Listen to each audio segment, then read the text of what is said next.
El Servicio de Administración Tributaria está exigiendo a las plataformas digitales como Uber, TikTok, Airbnb, Spotify, etcétera, pues usar concesionarios nacionales de Internet. Deberán tener un registro, un RFC, un registro federal de causantes o un representante legal. Se recrudece pues esta interrelación de las autoridades tributarias con las plataformas digitales. Vamos a platicar con el socio de Impuestos Internacionales y líder de Impuestos Indirectos de KPMG México, Antonio Suazua. ¿Cómo estás, Antonio? Muy buenas tardes. Buenas tardes, Darío. Muchas gracias a ti y a todo tu auditorio. No, gracias a ti. ¿Cómo están pues asumiendo las plataformas digitales este cambio de paradigma en la relación con el gobierno? Como todo contribuyente, pues a partir de este año cambiaron radicalmente las reglas del juego. Efectivamente, pues mira, el 1 de junio de este año se introduce esta nueva obligación para las plataformas que prestan servicios digitales en el extranjero y también así para aquellas que fungen como un intermediario entre el oferente y el demandante que están registradas en México. Entonces, desde el paquete económico del año pasado se introducen estas reformas, como te comento, inician el 1 de junio, y en ellas se incluyen ciertas obligaciones para el extranjero, como es el registrarse en México, obtener un RFC, designar un representante legal y cumplir con una serie de obligaciones, tanto de enterar el impuesto que colectan o que cobran de IVA al usuario, como informativas, ¿no? ¿Qué implica esto en este año, para la iniciativa que se propone para el 21? Lo que se agregan son, diremos, unas 4 o 5 temas relevantes, particularmente en aras y en vistas de cuál ha sido la captación de nuevos contribuyentes extranjeros que se han registrado a la fecha, que con corte al 31 de agosto de este año deben de ser alrededor de 35 contribuyentes nuevos extranjeros que prestan servicios digitales.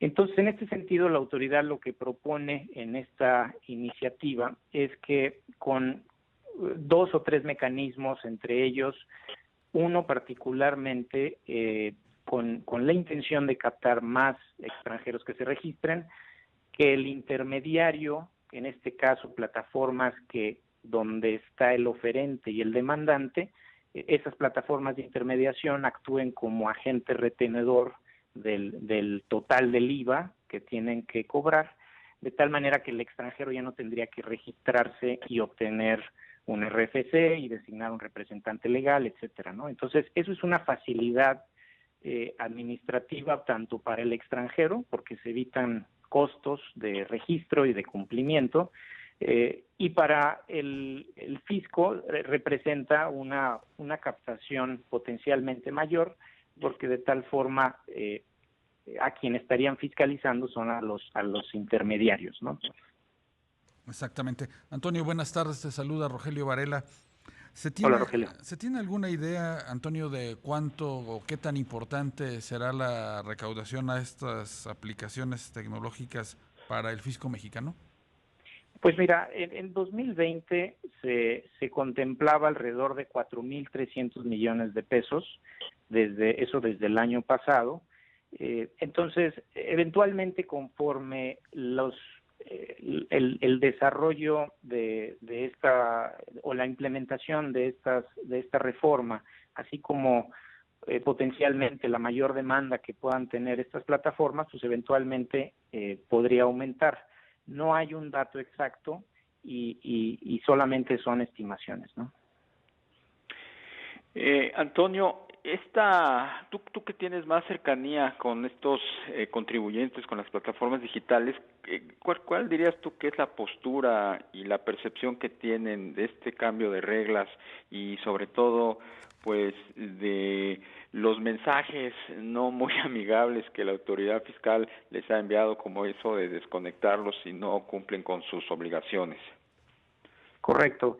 Pues mira, te digo que este mecanismo es un mecanismo que propone la autoridad para efectos de tener control jurisdiccional sobre el extranjero, de tal forma que si como actualmente está la ley, no, la autoridad, el único mecanismo o multas que puede sancionar son multas por no haberse registrado en el RFC o no cumplir con ciertas obligaciones.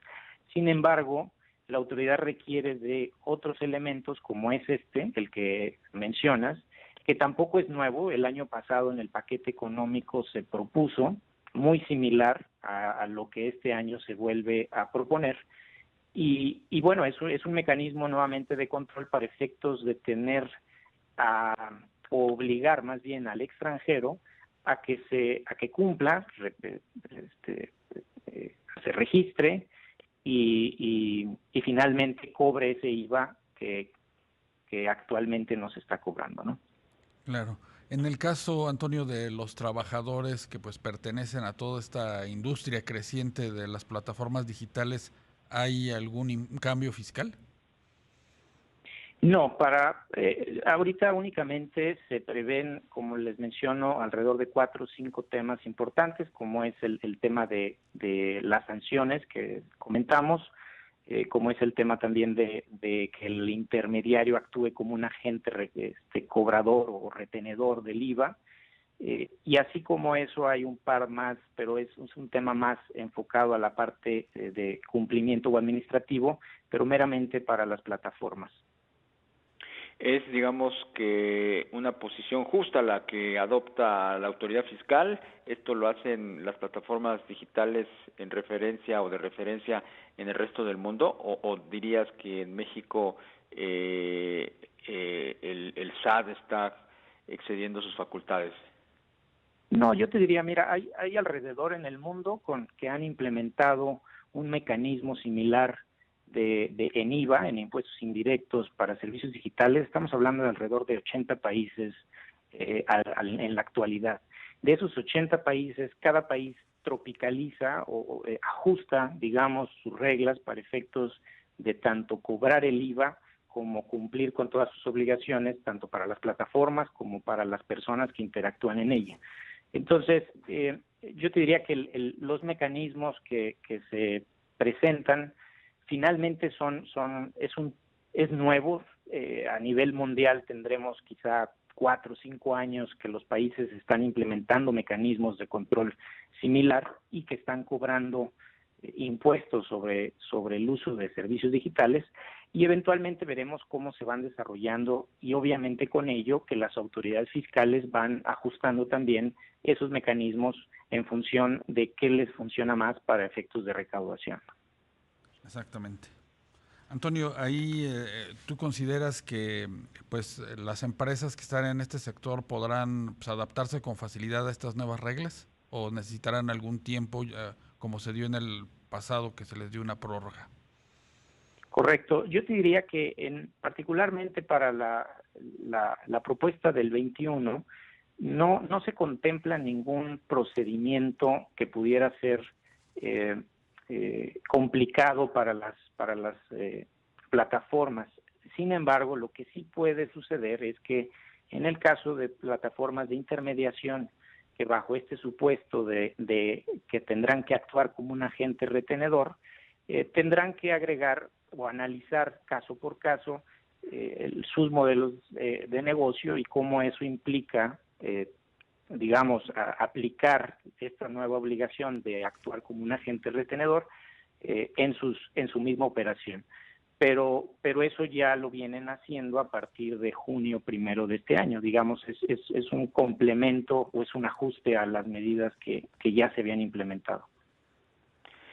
Pues Antonio Suazua, socio de Impuestos Internacionales y líder de Impuestos Indirectos en KPMG México. Muchas gracias por la entrevista. Muy buenas tardes. Gracias a ustedes, que estén muy bien. Hasta luego.